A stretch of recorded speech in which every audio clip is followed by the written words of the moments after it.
All right, what is up, everybody? It's your boy Croissant. Today we have a special episode because I'm recording in my car because I'm just super busy and I didn't have time to plan out recording inside of my actual apartment. So today, if the audio sounds a little different, I don't know, maybe we're gonna keep going from here. If the sound quality is actually good, we're recording from inside of my car.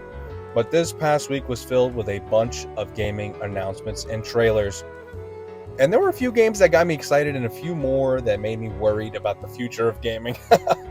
And after watching all these newer games, it made me realize I miss the old PlayStation mascots, guys. Could be a combination of like my age and nostalgia adding to my love for these characters, but the games were actually extremely good gameplay-wise. And I play some of them still to this day. I like to call them like the 5 pillars of PlayStation. I'm talking Sly Cooper, Ratchet & Clank, Jak and Daxter, Spyro, Crash Bandicoot. These characters were everything to me growing up, especially with a PlayStation 1 and a PlayStation 2. Yeah, I was always a Nintendo kid, but only on handheld consoles, so the PlayStation 1 and the PS2 were my first home consoles I ever owned, guys. Now, the games were great, but the characters had so much personality. And as a kid, I admired Sly Cooper's suaveness, that even Carmelita the Fox couldn't resist.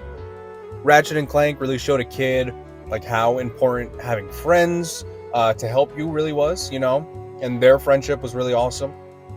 And Jak was always a badass, right? Especially in Jak 2 and 3. I started working out regularly, right, to look like Jak, because he was like buff. He was buff and cut. Spyro and Crash were always there for me since the PS1 days. I would play Crash until I got frustrated enough at the platforming and then relax and calm down with some Spyro right afterwards. And I'm tempted to put Sora from Kingdom Hearts on this list too because he is one of the true mascot goats.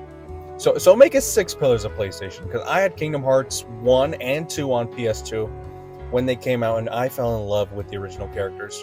The Final Fantasy characters, the Disney characters. I mean, I fell in love with everybody all over again. And as a kid, you were constantly meeting like cool characters, exploring cool worlds, playing a well-made RPG with a great leveling system and great team building mechanics. And not to mention the music was insane, right? So nowadays, mascots seem like a thing of the past, guys. They seem like an afterthought to nicer looking graphics and open world landscapes rather than a good story with a good character that will stick with the player their whole life. Like, I still remember Spyro, Crash, Jak and Daxter, Ratchet & Clank, Sly Cooper, like Sora. These are all characters that have been with me throughout my entire life. And I think I would be a totally different person if I didn't play these games. It's almost as though games take themselves too serious now, right? The best mascot the gaming world has gotten in the past 5 years is Astrobot. And technically, he's been a PlayStation character for a while. Right? But his newest game really brought the IP to the forefront of people's minds. Now, the other top mascots that are selling games today are from, a different decade, guys. Pac-Man, Master Chief, Kirby, Kratos, Rayman, the Nintendo guys, Mario, DK, Link. Nintendo characters are also, built into this Nintendo-verse that makes them, like, immortal. So they're never going away.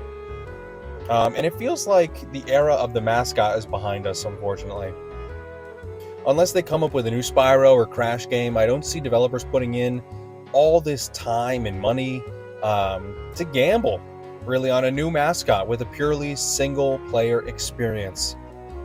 And have the chance that this new character just doesn't resonate with people, and they have to scrap the whole idea. Because that would require understanding the player, understanding your target audience. And what makes mascots so great is the writing, not how good the graphics look. Instead, they can make a game like Concord with 15 crappy characters rather than focus on making one solid character with solid writing that people will love. And that backfired on them, didn't it?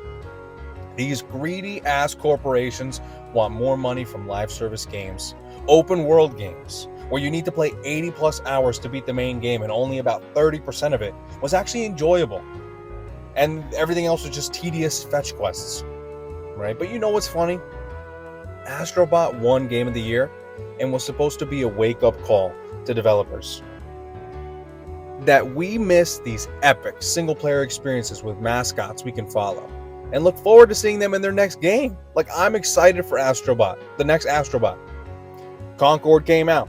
We all know that shit flopped. Got deleted.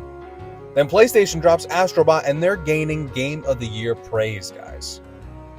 Bottom line, unless you're an indie dev, we're going to see a lot less attempts at single-player experiences with memorable mascots and characters. And it sucks.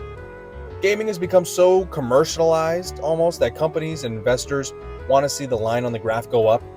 And that's typically with either like an online experience with microtransactions or a single-player experience with a metric ton of microtransactions. There are still a few bright spots. Like, I think Sonic is doing well. I think Odyssey was well received. It wasn't bad, and the new racing game is actually, it seems promising. Croc made a comeback, HD remaster recently. I know the next, and like I said, the next Astrobot is going to be fire, guys. It's just interesting to see how gaming has changed from my perspective growing up with all these mascots. Like, I love a good multiplayer game, and I'm playing Marvel Rivals almost every night with my friends, but damn, I miss walking on the beach of Destiny Island. I miss Ganasty Gnork and beating him for the first time. I miss driving my Zoomer recklessly and crashing into unsuspecting civilians in Haven City. These games had a certain personality that most games today lack. And I want to know if you miss them as much as I do, guys. Who was your favorite gaming mascot growing up? PlayStation, Xbox, what were you playing? Would you rather fight a horse-sized duck or 100 duck-sized horses? I'm going to go with the horse-sized duck. I mean, I don't like the crawling all over me sensation and I'm supposed, surrounded and covered by all these mini horses. Nah. I'd rather go out swinging, one big opponent. Let's see how it goes. As always, thanks for watching. Make sure to like, comment, and subscribe, as it really helps out a small creator like me. And I'll see y'all soon. Peace.